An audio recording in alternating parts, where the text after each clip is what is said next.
사이 뉴스를 정리하고 주간 이슈를 미리 살펴보는 주간 이슈 먼데이 시간입니다. 오늘도 시사계의 피오나 공주 노영희 변호사님, 시사 래퍼 랩진봉 성공회대 최진봉 교수님 나와 계십니다. 두 분 어서 오세요. 안녕하십니까. 안녕하세요. 여전한 영희 시대입니다. 그렇죠. 영희 시대죠. 네, 계속 미시는 거예요? 끊임없이 영희 시대. 예. 아, 달이 바뀌었지만 밀어봤자 소용이 없어 근데. 밀어도 소용이 없네. 네, 밀어도 안 밀려. 치킨 쿠폰을 우리는 안 줍니까? 너는 영희 시대인데. 치킨에 지금 욕망을 보이고 계십니다. PD가. 네. 영희 시대. 안 된대요? 네, 이주영 PD가 단호해요. 지금 양손을. 왜냐면 지금 사비로 막 쏘는 상황이거든요. 사비를 써요? 사비로? 대단한 PD네. 상주해야겠네. 오랜만에 셋이서 드디어 완전체로 만나는 그렇습니다. 주간 이슈 먼데이 한번 풍덩 들어가 보죠. 자, 윤석열 대통령 당선인 주말 사이 새 정부 초대 국무총리 후보자 한덕수 전 총리를 지명했습니다. 어제 오늘 이게 제일 이제 큰 이슈인데 예상대로 한덕수 이런 얘기예요. 김대중, 노무현 정부에서 시작을 해서 이명박, 박근혜 정부까지 두루 일을 한 엘리트 관료. 자, 두 분의 평가를 먼저 들어보죠. 최 교수님. 예, 일단 뭐 예상대로죠. 사실은 변수였다면 안철수 인수위원장이 저는 변수였다고 보는데 본인이 안 하겠다고. 아, 그렇죠. 그것도 저는 뭐 본인의 의사보다는 여러 가지 영향이 있었던 것 같아요. 본인이 되기가 좀 어려운 상황이라는 판단을 했을 가능성이 저는 개인적으로 있다고 생각하거든요. 예. 그래서 아마 본인이 그렇게 먼저 발표를 한 게 아닌가 하는 생각이 드는데 어쨌든 그 변수가 사라지고 나니까 좀 더 이제 자유롭게 윤석열 당선인 입장에서는 지명을 할 수 있게 됐는데 근데 이제 지명하는 과정에 있어서 아무래도 첫 번째 인사청문회 그리고 이제 또 국회 인주를 받아야 되잖아요. 그렇죠. 그런 상황에서 다른 분들은 좀 어려움이 있을 수 있다라는 생각도 들 것이고 또 총리가 만약에 인준이 안 되게 되면 총리 서리로 업무를 시작했는데 그게 국정 운영에 상당히 부담이 될 거예요. 그다음에 좀 더 이제 쉽게 청문회와 인준을 통과할 수 있는 분을 찾다 보니 그리고 이제 경제 분야 전문가 이 두 가지의 목표를 가지고 찾다 보니 한덕수 전 총리를 아마 지명하지 않은 게 아닌가. 예를 들면 이제 김대중, 노무현, 박근혜, 이명박 정부를 거치면서 계속 중요 요직들을 했었어요. 그렇죠. 그래서 그렇다고 하면 이제 어느 정도 능력을 인정받는 부분이 있는 것 같고요. 개인적으로. 다만 이제 그 인사검증이나 아니면 그 인준 과정에서 어떤 일을 할지는 좀 지켜봐야 될 것 같아요. 다만 좀 윤석열 당선인 입장은 수월하게 통과하지 않을까 하는 기대감 때문에 아마 한덕수 총리를 선택한 게 아닌가 하는 생각이 듭니다. 알겠습니다. 노 변호사님은요? 너무 올드하다. 너무 올드하다. 올드보이의 귀한 뭐 이런 얘기도 있었어요. 네. 딱 한마디로. 네, 그게 끝입니다. 네. 그럼 조금 더 젊었으면 좋겠다. 그것도 그렇고요. 사실은 이분에 대해서 저는 뭐 여러분은 많이 아시겠지만 론스타 문제도 그렇고 김앤장과의 관계도 그렇고 또 법조계에 계시니까 저축은행 사건도 그렇고 여러 가지 측면에서 그러니까 아주 대과가 조금 있지 않나. 그러니까 뭐 아주 그러니까는 큰 공은 없어도 제가 하고 싶은 말은 그거예요. 큰 공은 없어요. 근데 오히려 대과가 있다. 첫 번째. 두 번째로는 이분이 본인이 전라북도 전주 출신이라고 나오죠.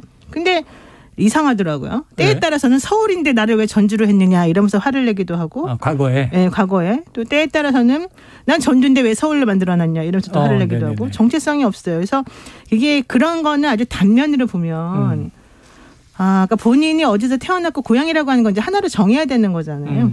근데 이제 그런 것들을 본인의 그런 이해가 좀 맞으면 그거에 맞춰가지고 좀 왔다 갔다 참 융통성 있게 하시는구나. 이런 생각이 제가 들어서 저는 그냥 올드하다로 그냥 정리하겠습니다. 올드하다. 근데 지금 그 얘기를 하시니까 생각이 나서 뭐 여쭤보는 게 이건 법조계를 우리 일반인들이 잘 몰라서 청취자분들도 아까 일부에 들을 때 임경빈 작가가 한덕수 이제 총리 지명자 프로필을 쭉 얘기해 주면서 참여정부 시절에 경제부총리 하다가 마지막 총리가 되고 김앤장으로 갔다가 다시 이명박 정부에서 주미대사로 갔다가 또 마치고 돌아와서 또 김앤장으로 갔다가 그건 왜 그러는 거예요?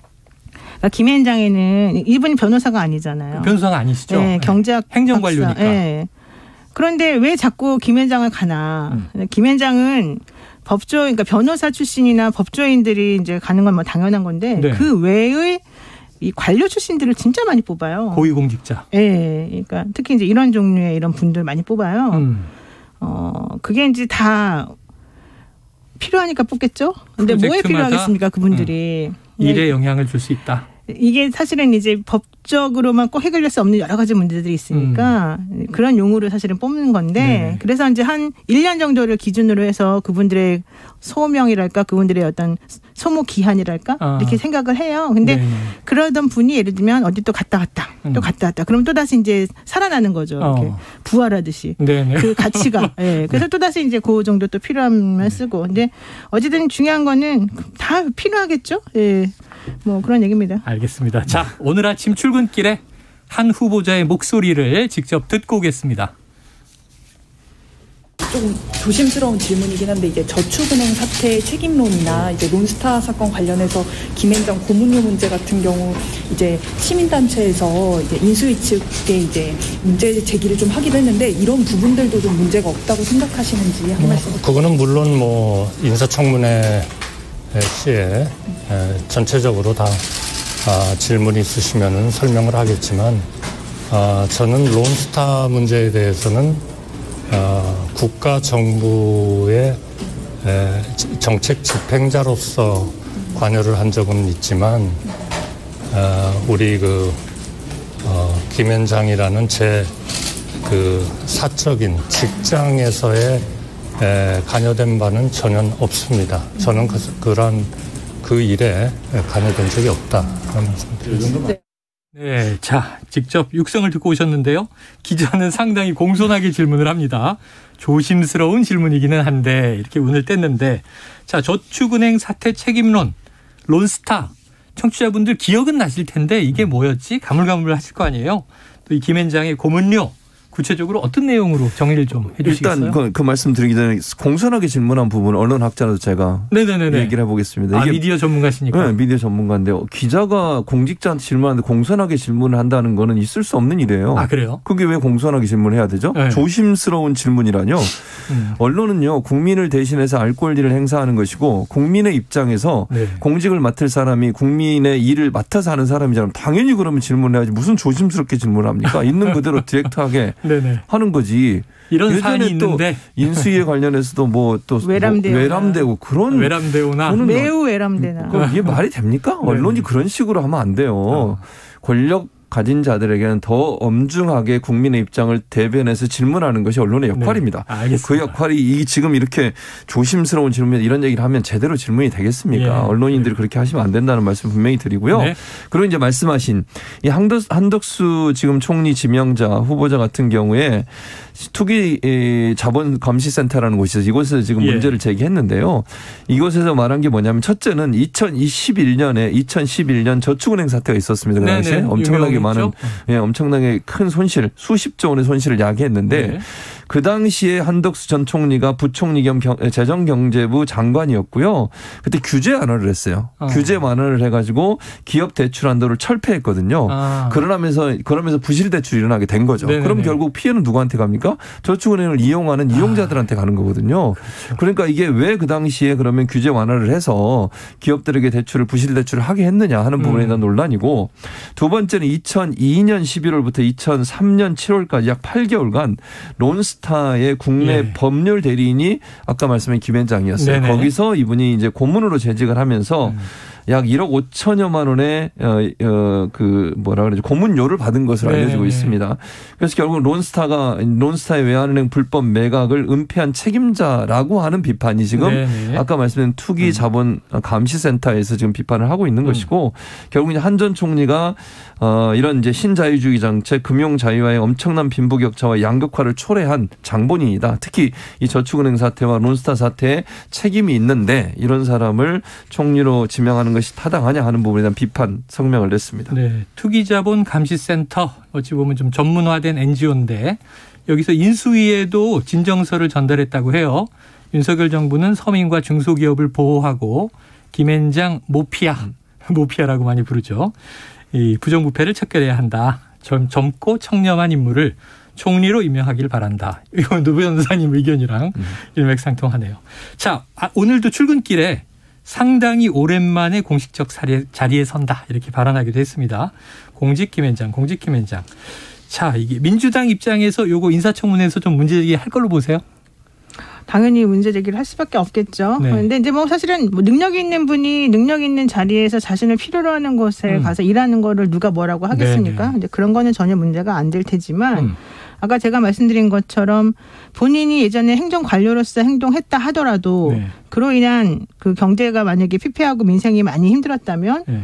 사실은 상관은 책임을 좀 져줘야 되는 거거든요. 근데 책임을 하나도 안 지시고 그동안에 이분이 이제 일생을 살펴보게 되면 네.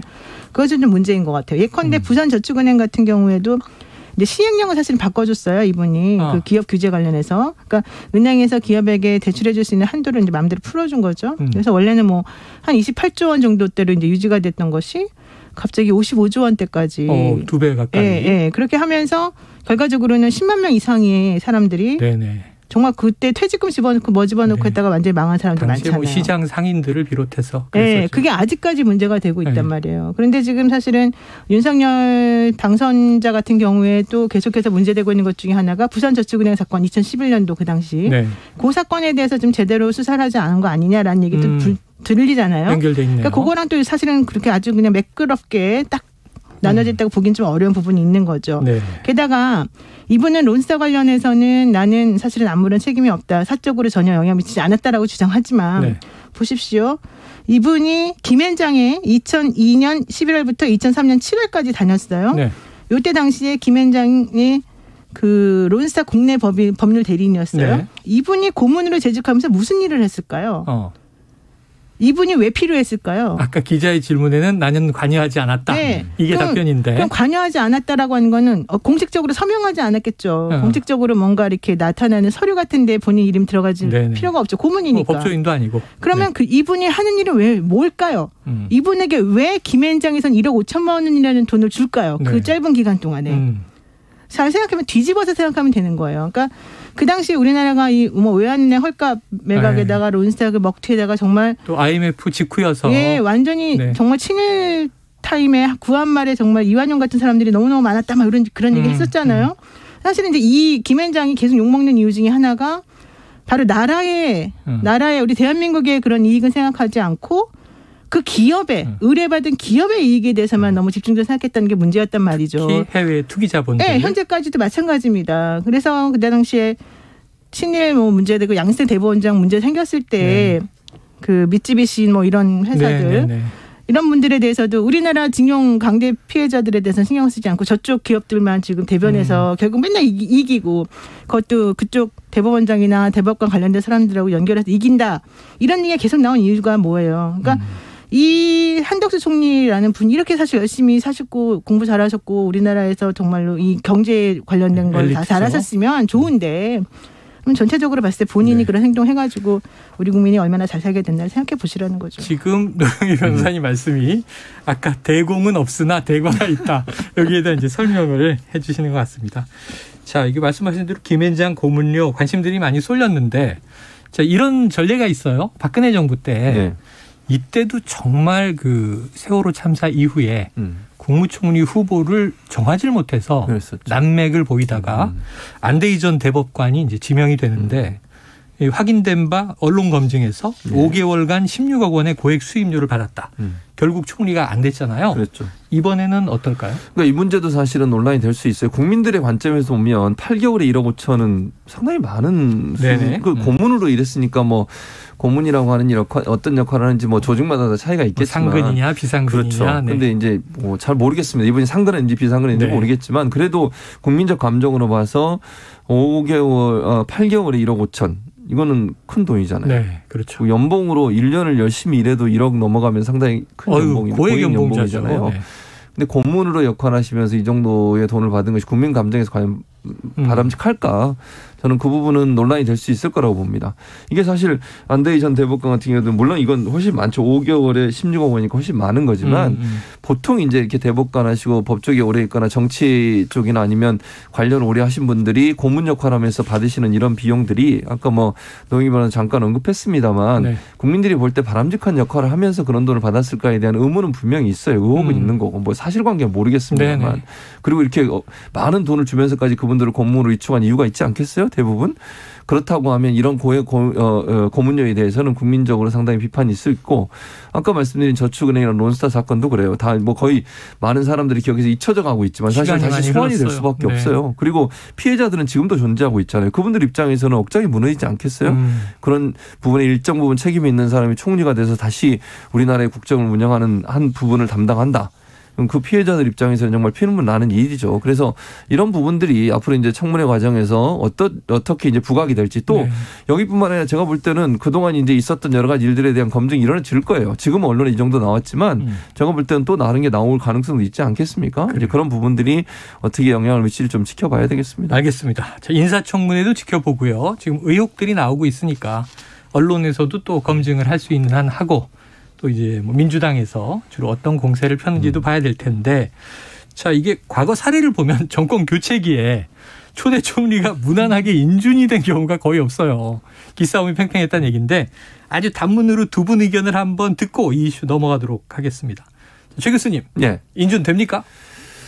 그렇게 단답으로 물어보시면 지금 현재 상황으로만 말씀드릴게요. 네. 지금 현재 상황으로는 될 가능성이 높아요. 가능성이 높다. 그런데 상처는 많을 거라는 생각이 듭니다. 상처 되더라도. 예. 지금 여러 가지 문제들이 국민들에게 또 환기가 되겠죠. 그렇죠. 네, 노 변호사님은요?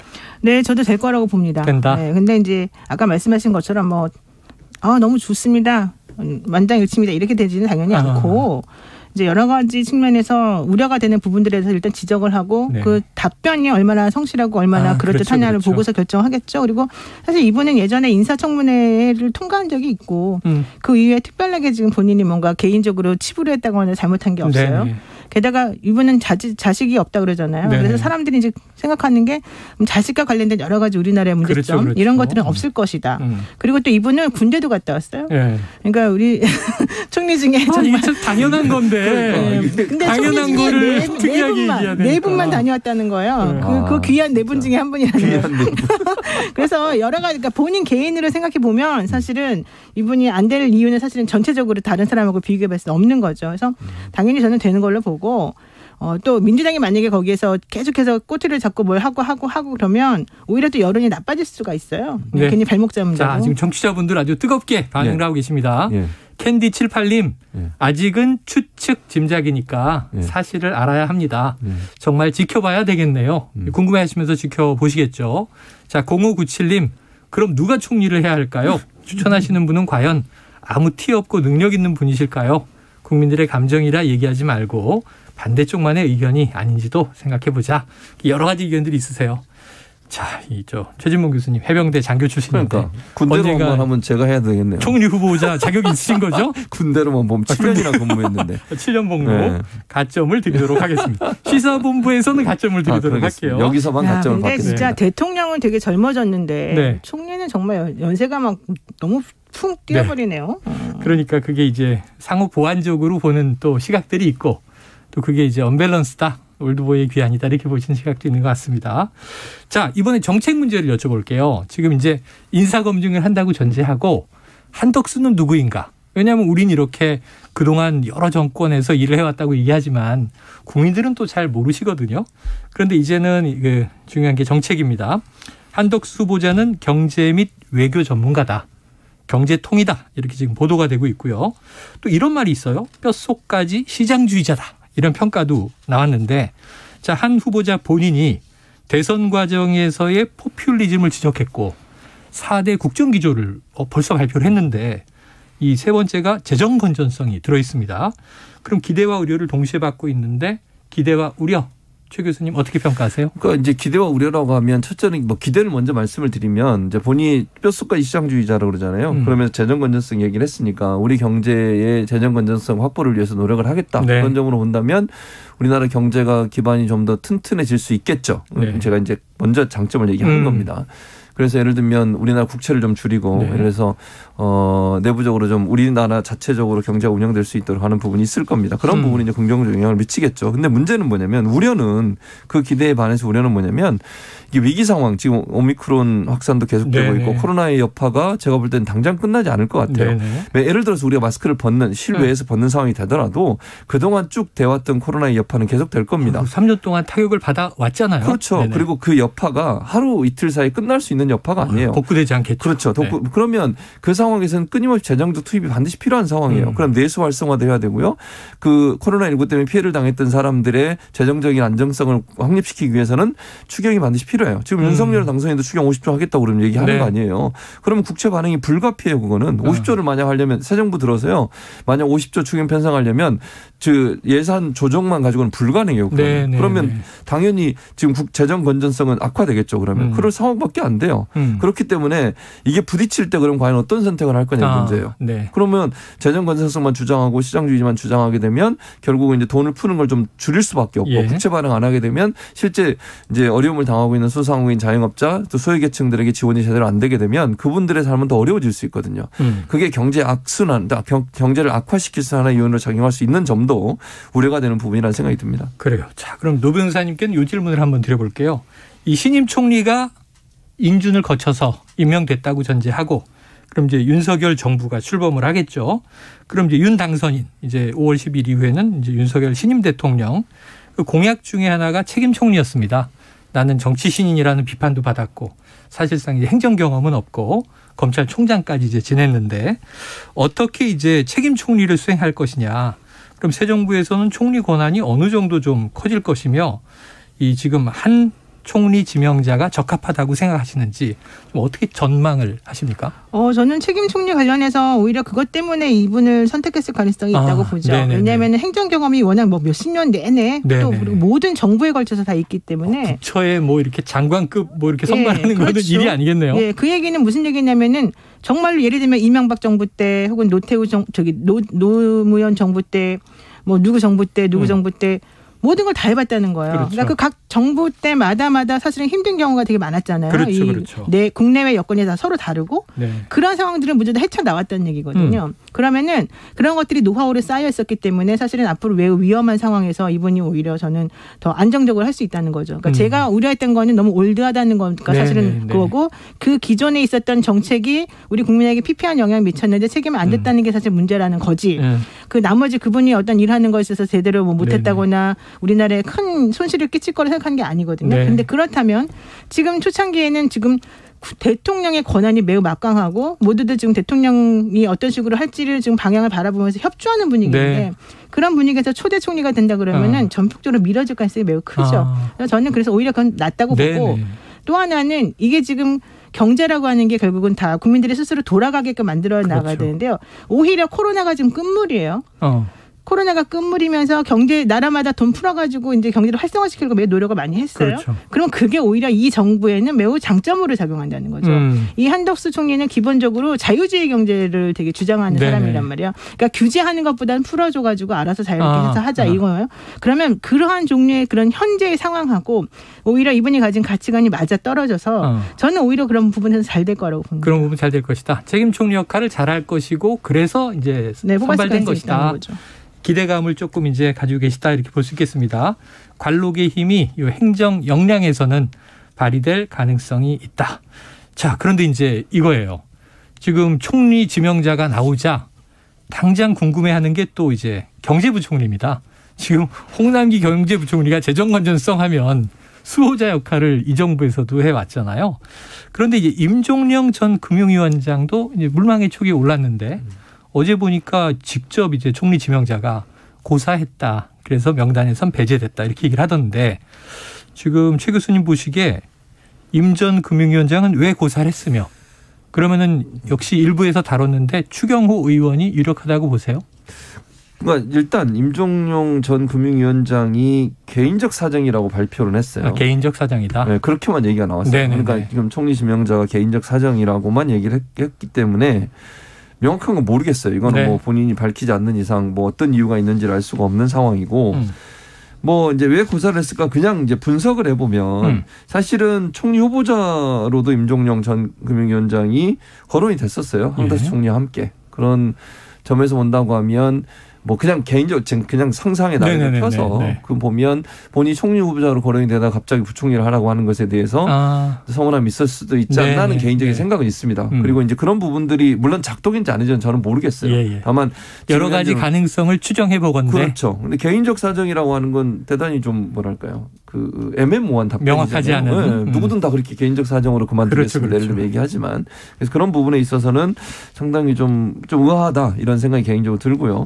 그리고 이제 그러면 추경호 지금 국민의힘 의원이나 최상목 인수위 경제부 1분과 간사 등이 거론이 되고 있는 네네. 상황인데 추경호 국민의힘 의원이 될 가능성이 높아지고 있다고 저는 봐요. 그러니까 국민의힘에서 가장 그 경제 분야에서 많은 역할을 했었고 또 전문성도 어느 정도 인정받고 있는 상황이어서 그리고 이제 당선인의 어떤 그 신뢰도 좀 있는 것으로 보여져서 네. 제가 볼 때는 가능성은 높다고 저는 개인적으로 생각을 합니다. 알겠습니다. 자, 이번에 한번 요거 여쭤볼까요? 대통령 비서실장은 누가 되는가? 노 변호사님 누가 될 것 같으세요? 비서실장. 지금 얘기 나온 거 아닙니까? 네. 우리 다 알고 있는 그분 아닙니까? 달고 있는 그분이다? 현재 네. 비서실장? 네, 모르겠어요. 근데 대통령 비서실장이 왜냐하면 지금 현재 청와대에 관련된 공무원이나 이런 대통령 중심으로 해서 했던 사람들을 많이 줄인다 그러잖아요. 맞아요. 그러면 저는 민정수석실도 이 없애고. 비서실장이 매우 중요할 것 같아요. 오히려. 네, 지금 거의 당선인의 얘기에 따르게 되면은 지금 있는 인원 중에 한 3분의 1은 없어지는 것 같아요. 그리고 제2부속실도 없어지고. 특히 본인 주변에 있는 사람들을 다 없앤다는 네. 거거든요. 저는 그래서 일이 얼마나 잘 될지 모르겠는데 네.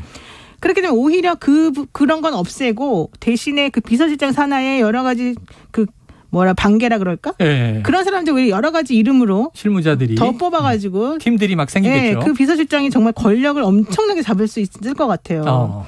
그래서 사실 그 자리를 노린 사람이 너무 많겠죠.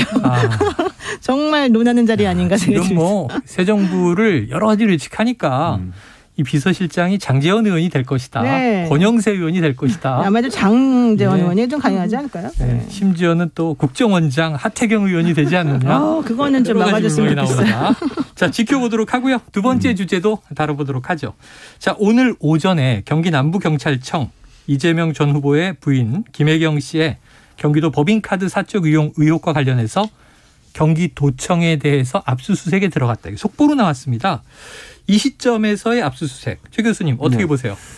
그러니까 절차에 따라서 하고 있다고 하니까 네. 수사가 잘 되길 바랍니다. 개인적으로. 네. 다만 이제 시점 자체로 보면 사실 이제 대선 끝나자마자 경기 남부청이 아주 발빠르게 이 수사를 진행을 하고 있어요. 네. 그리고 이제 강제 수사에 돌입을 한 거 아니겠습니까? 그래서 저는 아까도 말씀드렸죠. 전제로 말씀을 드리면 수사는 진행돼야 된다고 보고 고발이 들어왔으니까 그 고발에 대해 수사를 하시고 빨리 결과를 내면 좋겠다는 개인적인 생각이 있고요. 다만 시점적으로 보면 참 애매하다 이런 생각은 개인적으로 듭니다. 그리고 그뿐만 아니라 이제 김건희 여사에 관련된 여러 가지 이제 그 수사도 진행이 돼야 되잖아요. 네네. 그 부분에 대한 소식은 아직 없어서 이게 좀 빨리 같이 진행되는 것이 형평성에 맞지 않을까 하는 개인적인 생각은 있습니다. 국민들이 볼 때도 만약에 양쪽 다 이제 문제가 있었잖아요. 대선 과정에서 양쪽의 공방전이 거셌죠. 그랬었죠. 네. 근데 그 부분에서 한쪽은 수사를 하는데 한쪽은 안 한다 그러면 국민들이 볼 때는 형평성이 있느냐 하는 부분에 의문이 생길 수밖에 없어요. 그러니까 수사를 하려면 양쪽 다 정확하게 공정하게 수사를 하는 것이 필요하고 그 수사의 결과를 밝히는 것이 필요하지 않겠나 하는 생각이 듭니다. 꼭 그렇진 않겠지만 잘못된 시그널이 당선되면 안 하고 당선 안 되면 하는구나. 그렇게 보여질 수 이거는 있다는 이제 또 거죠. 윤석열 당선이 얘기한 공정하고도 거리가 있겠죠. 아니 그리고 정말 중요한 게 그 당시에 김혜경 씨 법관 논란 관련된 방송 분량하고 네. 이 김건희 씨 도이치모스 주가 조작 네네. 이런 거 관련된 분량이 엄청나게 차이가 많이 났잖아요. 보도량의 차이가 네. 있었다. 그런 거에 이어서 이런 식으로 지금 또 수사가 들어가니까 네. 좀 오해를 좀 불식시킬 수 있는 상황이 됐으면 좋겠습니다. 그래요. 네. 자, 노 변호사님 법조인이시니까 요거 한번 여쭤볼게요. 경기남부경찰청이 지난달 14일에 고발인 장영하 변호사를 불러서 조사를 했다. 네. 자, 그럼 이제 먼저 고발인 조사를 하죠. 네. 그러니까 보름 정도 됐는데 압수수색이 딱 됐어요. 네. 그럼 수사가 상당히 진행됐다고 봐야 됩니까? 원래 압수수색은 수사 초기에 하는 거죠.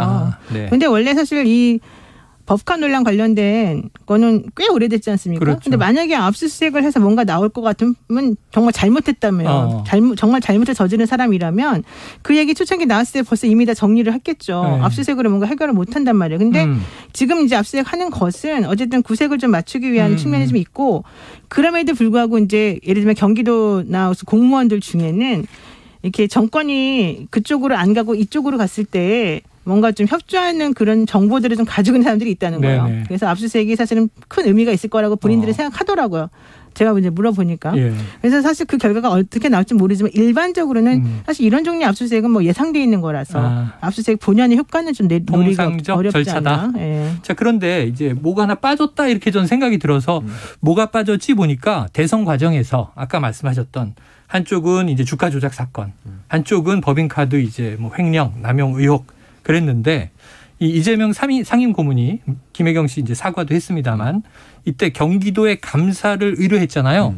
감사 결과는 안 나온 거죠, 아직. 아직까지는 안 나왔어요. 근데 이제 경기도에서 뭐라고 얘기하고 있냐면 지금 핵심 인물이 배모 씨잖아요. 네네. 배모 씨를 사무관. 경기도가 횡령과 업무상 배임 혐의를 적용해서 경기 남부경찰청에 고발을 했어요. 아, 도 그러니까 차원에서. 네, 도 차원에서 배모 씨에 대한 수사도 이루어질 것 같아요. 근데 이제 감사를 진행하는 과정에 배모 씨를 조사를 해야 되잖아요. 감사를 그렇죠, 하려면. 그렇죠. 근데 문제는 배모 씨가 퇴직을 해버렸어요. 네. 그러니까 응하지 않는 거예요. 경기도에서 출석해달라 감사실에서 경기도 감사실에서 출석해달라고 요청했는데 배모 씨가 본인은 이제 공무원이 아니까 나는 출석 의무가 없다. 라면 출석을 안 하는 바람에 조사가 이루어지지 않은 것 같아요. 그래서 아마 경기 남부청에 고발을 한 것으로 보여집니다. 네. 그럼 이제 수사를 통해서 또 필요하다면 소환당하고 구인당하고 이런 과정을 또 봐야 되겠군요. 아까 잠깐 언급을 해 주셨으니까 이것도 다뤄보겠습니다.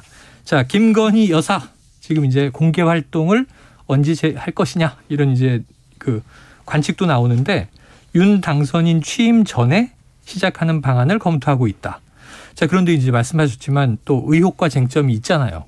주가 조작 문제도 있고 노문 표절 문제도 있고 뭐 허위 경영 문제도 있고. 자, 그거 어떻게 보십니까? 근데 또 활동을 안 할 수도 없잖아요. 아니, 활동은 당연히 이제 해야 되는 수준이고요. 근데 노문 표절 관련해서는 대학교들이 알아서 정리를 하고 있다만요. 대학에서. 네, 왜냐하면 교육부에서도 사실은 그거를 공개하지 않을 뿐더러 국민대학교에서도 결론은 안 낸다고 좀 그러잖아요. 네네.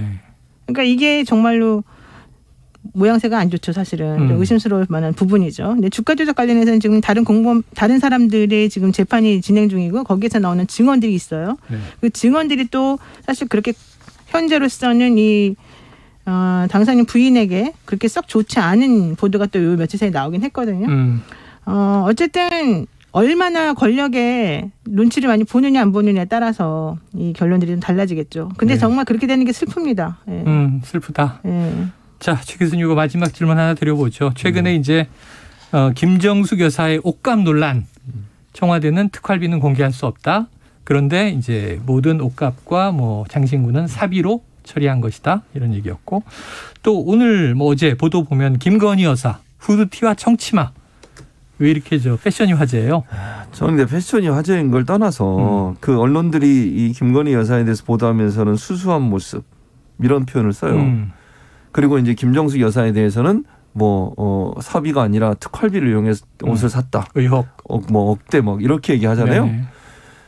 왜 이렇게 보도할까? 저는 참 좀 당황스럽습니다. 보도의 시각의 문제인가요? 그렇죠. 언론이 지금 이걸 대비하는 것처럼 보이잖아요. 김건희 여사는 것처럼. 그러면 후드티에 청치마나 청바지 입고 너무 그냥 수수한 모습 보이고 김정숙 여사는 온갖 특활비 이용해서 엄청나게 많은 돈을 쓴 것처럼 이렇게 만들어가는 거 아니겠습니까? 저는 이런 보도는 정말 큰 문제라고 생각합니다. 보도가 문제다. 그렇죠. 공정하게 해야죠. 그리고 이 두 가지 이슈를 이렇게 연결시키는 것도 사실은 어떤 그 이미지를 만들어낸다고 봐요. 그런 식으로 접근해서 보도하는 건 저는 타당하다. 왜냐하면 김건희 여사가 그러면 예를 들어서 제가 어떤 옷을 갖고 계신지 모르겠지만 이분도 나름대로 여러 가지 옷들이 있을 거 아니에요. 근데 후드티와 청바지를 강조해서 대표를 지냈으니 그렇죠. 그리고 재산도 좀 있으시니까 저는 그분이 비싼 옷 산다고 비판하고 싶지 않습니다. 그럴 수 있죠, 충분히. 근데 그런 부분들이 강조된 게 아니라 후드티와 청치마, 청바지가 강조된다. 이게 저는 이해가 안 되고 또 하나는.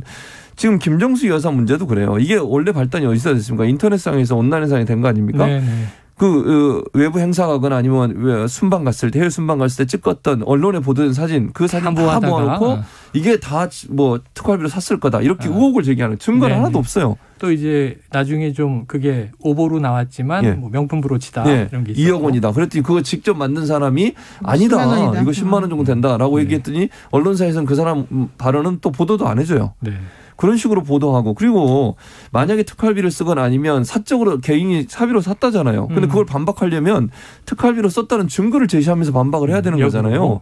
그런 아무런 증거 없이 사진만 가지고서 사진 쭉 나열해놓고 그럼 반대로 얘기하세요. 김건희 여사도 뭐 많이 공개된 사진이 있는지 모르겠습니다만 그분 사진 쫙 모아놓고 옷 몇 벌이니까 얼마 이렇게 해서 당신 얼마 썼지 그 증거네 이렇게 그렇죠, 얘기하면 그렇죠. 말이 안 되잖아요. 누가 됐든. 최 교수님 방송 사진 모아놓으면 수십억 되는데 제가 알지만 다 방송국에서 빌려 입는 것으로 알고 있습니다. 겁니다. 내가 알기엔 다 똑같은 옷인 걸로 알고 있는데. 하셨어요. 가장 수수한 건 우리 피오나 공주 노영희 변호사님이 수수하시죠. 자, 오늘 주간 이슈 뭔데 여기서 정리합니다. 최진봉 교수님, 노영희 변호사님 고맙습니다. 네, 고맙습니다.